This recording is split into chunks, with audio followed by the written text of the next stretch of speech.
Hello and welcome to TheAIbumMan. Today we're going to be concluding my top 50 favourite albums of 2017 by going for the top 10. At number 10 we have Return to Omadhawn by Mike Oldfield. When I reviewed Mike Oldfield's album before this, Man on the Rocks, back in 2013, I gave it a 3 out of 10, if I remember. I was not at all impressed. I really disliked that album, and God, was I hated by the Mike Oldfield fan base. I really didn't know they could be so nasty, Mike Oldfield fans. I thought they'd be older and more tranquil. And certainly never, after doing that review, did I think I'd be putting a Mike Oldfield album in my top 10. Which I thought was a shame, because I really love Mike Oldfield. I love Tubular Bells and Omadhawn and Hedges Ridge and many of his old classics. And it's so good to hear that he's back. I mean, I was apprehensive at first when he announced he was returning to Omadhawn. It sounded to me like a way to cash in. You know, like if you did Tubular Bells 4, just a heartless cash in. But instead, this is the best instrumental record of the year and one of the best progressive albums of the year. It is Oldfield bliss. I'd almost go as far to say that it is better than the original Omadhawn. Maybe only Tubular Bells stands above it. This is one of the pinnacles of his career at such a late stage in his career. It just has to be heard to be believed. At number 9, Nightmare Logic by Power Trip. Old school thrash at its best. This is fast, it is frantic, and it is divine. I mean, last year we had the great thrash album Terminal Redux by Vector, who now sadly disbanded after making one of the best thrash albums of the decade. But now Power Trip have come and made one of the best thrash albums of the decade, so it's okay. It seems that thrash is just about kicking and screaming. Power Trip, I mean, even if you're not a huge thrash fan, if you just like Metallica and Megadeth, I'd still recommend this to you. It's more of the kind of Ride the Lightning, Rust in Peace persuasion than it is kind of Creator or Sodom or that type of thing. Really great thrash. These guys, they are going places. And number 8, The Optimist by Anathema. This was an album that received a rather mixed reception from their fan base, I guess due to the use of electronica in this album. It's only minimalist, but it does make a difference. But to me, this album is everything I wanted it to be. It's everything I wanted Distant Satellites to be. Distant Satellites, their album before this, was a little inconsistent. At some points it seemed to want to be Weather Systems, an album going to big crescendos, and the other point it seemed to want to be a minimalist electronic album. It didn't know what it wants to be, but The Optimist knows what it wants to be. It's a cohesive concept album, a sequel to A Fine Day to Exit, an album from many moons ago. And this has some of the best songs they've done in a while. Springfield is excellent. And I love the flow of this album. I love the vocals, the instrumentation. It's just brilliant. And number 7, On Her Journey to the Sun by Richard Sjöblom's Gungfly. That is a mouthful to say. This is one of the prog albums of the year. It is epic in its vision. I mean, it is a little long-winded if I really had to critique, but basically Richard Sjöblom is the guy from Beardfish. If you haven't heard Beardfish, check out Beardfish if you want some more modern-day take on 70s prog. And here, on Her Journey to the Sun, you won't find catchier prog outside of Yes's Close to the Edge, to be quite honest, and much of Yes's stuff. It is a breathtaking journey, and one every prog fan should take. Number 6, The Passing Light of Day by Pain of Salvation. The best prog metal album of the year. The best prog album of the year. It is brilliant. It's lyrically deep, it's catchy, it's moving, it's heart-wrenching. Here, Daniel Cardoso, he goes through a breakup on this album. He goes through death on this album, because apparently he died and was brought back like Josh Homme of Queens of the Stone Age, when he ends up writing I Appear Missing about that, which is Queens of the Stone Age's best song. Also a band who don't appear in this list. Check out my most disappointing albums for them. But more on Pain of Salvation. They just blend so perfectly those clean vocals, those beautiful serene moments with that real heavy prog metal craziness.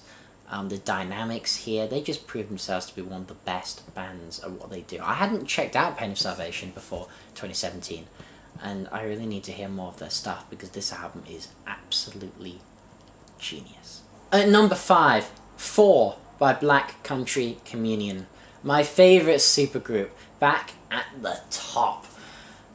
It's wonderful. This is a supergroup consisting of Derek Sherinian again, his second appearance in this list. Jason Bonham, son of Zepp drummer John Bonham, Joe Bonamassa on guitar, and Glenn Hughes, the Deep Purple, well, for a little while, bassist and singer on vocals and bass.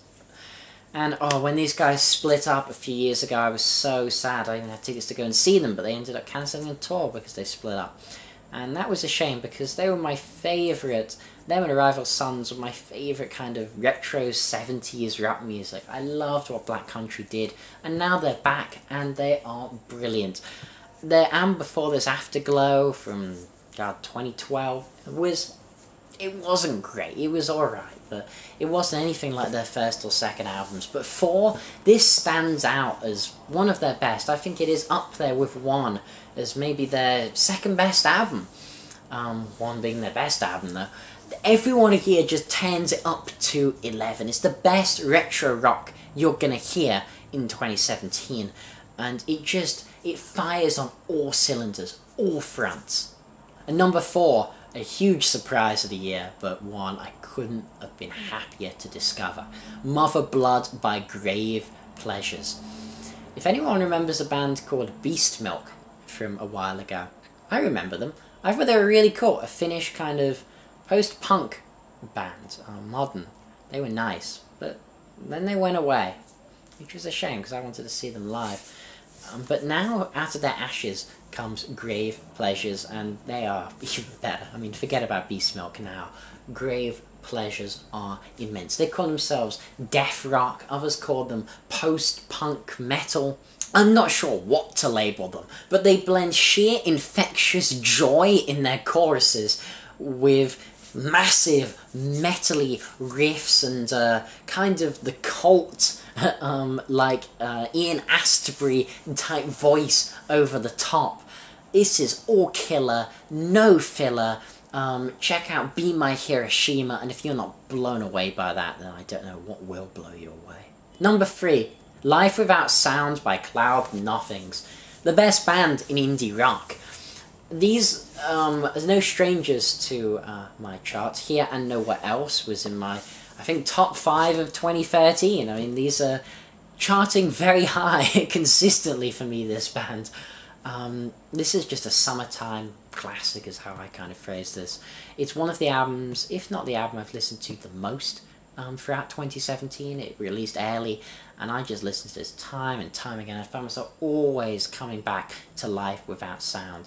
Infectious, catchy, dirty, noisy, indie rock. It's just passionate and in your face, but yeah, it's one hell of an album.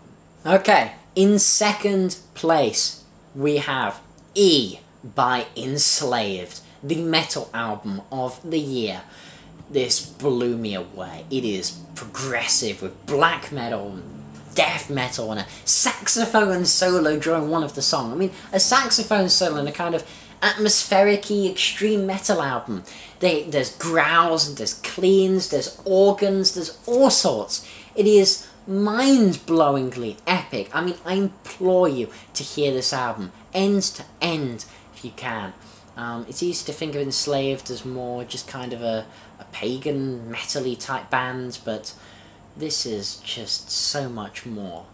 It is the mightiest, most diverse and most progressive metal album of the year. As much as I have infinite amounts of progressive metal, it seems, on this is a band who, while they're not even called progressive metal, deserve the name more than any of the others on this list. This is a very progressive album, and it's very unique. But at number 1, we have something quite different, I guess. An album that isn't really like the rest. From an artist that has appeared very, very high on my list before. I think he appeared third in 2016 with I Love You Honey Bear.